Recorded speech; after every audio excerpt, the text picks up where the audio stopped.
In a world gripped by uncertainty and conflict, where every headline seems to bring new anxieties, the sense of global unease is palpable. From the bustling streets of major cities to the quiet corners of rural towns, people everywhere are feeling the weight of instability. The world stands at a crossroads, with tension simmering just beneath the surface, and the threat of escalation never far away. Against this backdrop, the recent revelation of Vladimir Putin's secret bunker beneath his sprawling Gelendzhik palace has sent shockwaves across the globe. The news has dominated international headlines, sparking debates among experts and ordinary citizens alike about what this means for the future of global security. Hidden deep beneath the imposing Black Sea cliffs, this fortress is more than just an architectural marvel. It's a chilling symbol of a leader preparing for the unthinkable. The bunker, shrouded in secrecy and protected by layers of security, stands as a testament to a mindset that prioritizes survival over diplomacy and isolation over engagement. The very existence of such a facility reveals a worldview obsessed with survival, not negotiation. It forces world leaders to confront a sobering reality. Russia is led by someone who is not only ready for doomsday, but actively planning for it. The implications ripple through diplomatic circles, raising urgent questions about the stability of international relations. This is not just a story of immense wealth and unchecked power, but a chilling metaphor for our times. A world where leaders build shelters and fortresses, while the rest of humanity stands exposed to the storms of uncertainty. It's a stark reminder of the widening gap between those who rule and those who are ruled, and the lengths to which some will go to protect themselves. The sheer scale and secrecy of the bunker confirm that Putin's strategies are far from conventional. Satellite images and intelligence reports hint at a vast network of hidden facilities, each one reinforcing the idea that the Russian leadership is preparing for scenarios most would rather not imagine. It's a wake-up call for the world, demanding that we look beyond gilded facades and question what truly lies beneath the surface of power. The opulence above ground is a stark contrast to the fortified depths below, challenging us to reconsider what security and leadership mean in the modern era. In the echoing corridors of this underground citadel, we glimpse not only the fragility of our modern world, but also the fears that drive those in power to such extremes.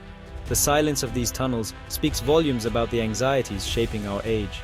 The unveiling of this bunker is more than just a news story. It's a klaxon sounding from deep within the earth, warning us of the dangers that come when leaders retreat from the world they influence. As the ground rumbles and alarms flash, we are left to wonder, what future are we building, and who will be left to face it? The palace above the bunker has long symbolized staggering corruption, perched on Cape Idokopas and valued at over £1 billion. Officially denied by Putin, the estate's security and secrecy point unmistakably to the Kremlin. Built in the early 2000s, its construction was shrouded in mystery, with land owned by Russia's Federal Security Service and airspace restricted. Whistleblowers and journalists exposed its Versailles-like luxury: a church, casino, amphitheater, and even an aqua disco. Navalny's 2021 documentary, A Palace for Putin, gave the world a virtual tour of its decadence, highlighting the obscene contrast with ordinary Russians' lives.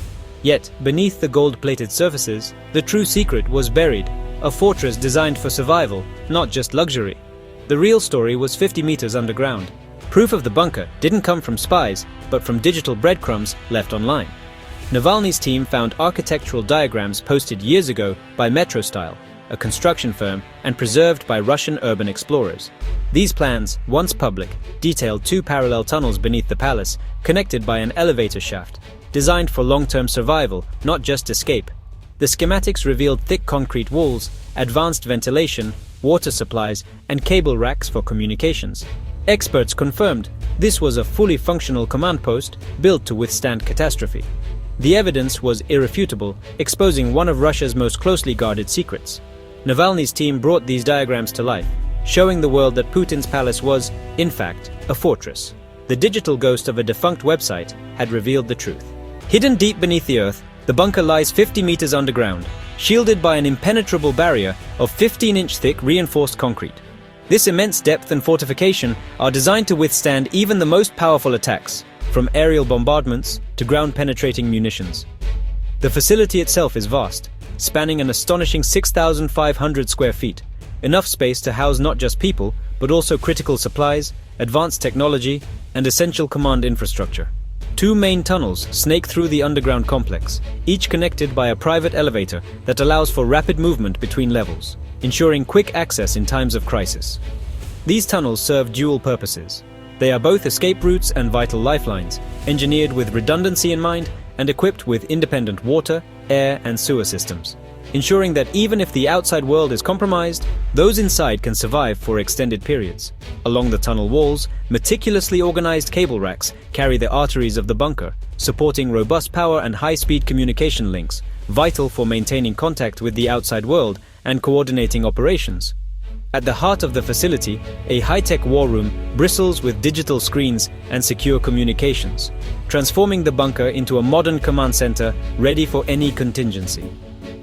The lower tunnel leads to a cleverly concealed exit on the cliff face, offering a direct, secret path to the Black Sea, an ideal maritime escape route should evacuation become necessary.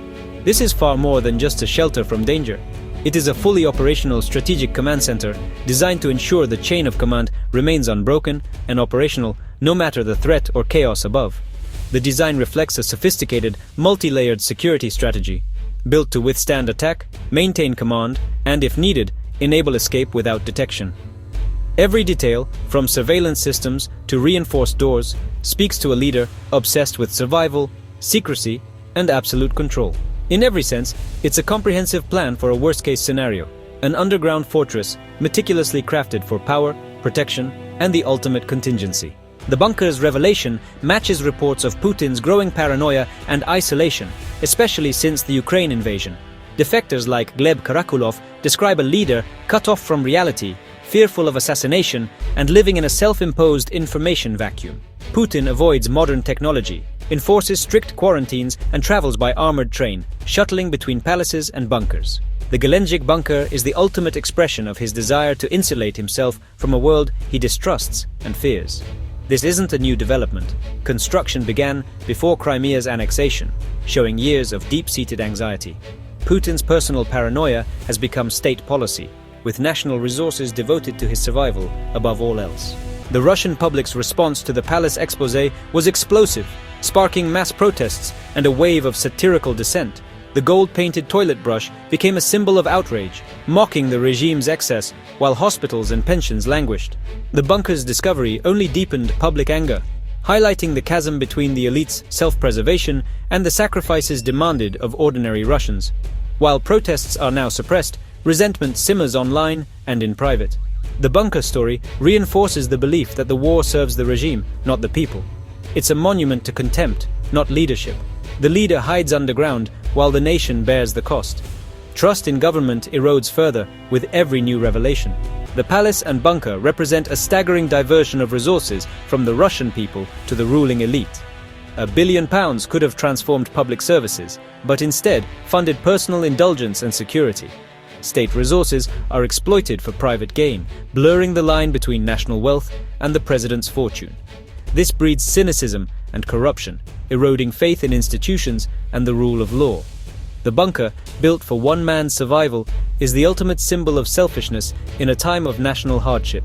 As the economy strains under war and sanctions, the revelation of this secret fortress is a bitter betrayal. It tells every Russian that their suffering is secondary to the leader's comfort.